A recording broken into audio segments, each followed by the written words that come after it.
How's it going? I just wrote a book on the Holy Rosary because there was only 80,000 of them and I thought we needed one more. Actually wrote this a while back and have been trying to decide what to do with it. You kind of think to yourself, what publisher do I go with? Is this something that I self-publish? I figured if I self-published it, it wouldn't have the same reach. But I was talking with the guys at Ascension Press and I said, I need this to be beautiful. Like, if you guys want to do this, it needs to be beautiful. I will not have ugly 70s Catholic art that literally inspires nobody. Like, it has to be beautiful. So anyway, I'm pretty happy with what they've done here.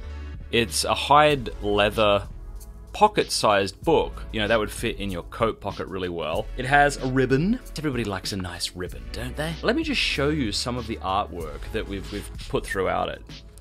Like, I don't know at what point in church history that we decided, you know, all that beautiful art we've got, how about we use crap instead? Edna, could you make us some more felt banners? I wish we hadn't have. But anyway, as you can see, like, this is really beautiful stuff. And all the prayers in the back are in English as well as in Latin. So it'll teach you how to pray the Holy Rosary. I just think it's important that you have a book that takes seriously the subject that it's addressing. So I have to say, I'm really impressed with Ascension for producing it that way. If you want to get 10% off, I'll put a link down below. Click that and use the promo code MATTFRAD. One word, MATTFRAD.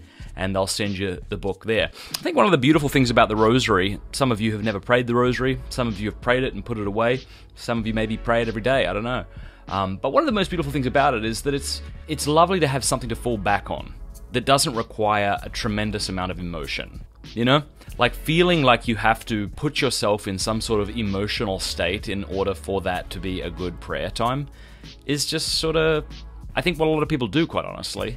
And I'm not sure we ought to be doing that. One of the lovely things about the Rosary is it's rhythmic, you know? And this is something that Pope Benedict has said. One of the reasons he loved the Rosary is that, you know, you don't think about the Hail Mary, you just use that to kind of fall into this rhythm as you meditate upon the mysteries of Christ and the Blessed Mother. So really you can think of the Holy Rosary as a Bible study on beads. And so in every mystery of the Holy Rosary, what I did is I showed how it fulfilled an Old Testament type. So typology, for those who aren't aware, is the study of things and places and events that happened in the Old Testament that come to a greater fulfillment in the New. So for example, you know, you could say just as the Israelites were led out of bondage through the Red Sea to the Promised Land or something like that, you could say, so the church is led from out of the bondage, not of Pharaoh, but of Satan, through the waters, not of the Red Sea, but of baptism,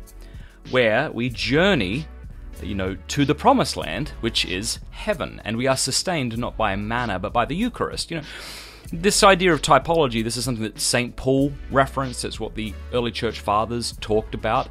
And so it's packed with scripture, it's packed with prayers from the saints. So if you would like to, you know, grow in your love of the Holy Rosary, I do think that this would be a pretty good book to get. And it's beautiful. It's always nice to have something beautiful. So I'll put a link down below. Click the link. In the promo code, just type MATTFRAD if you want and get 10% off. And you should be good to go. All right, guys? Keep it country.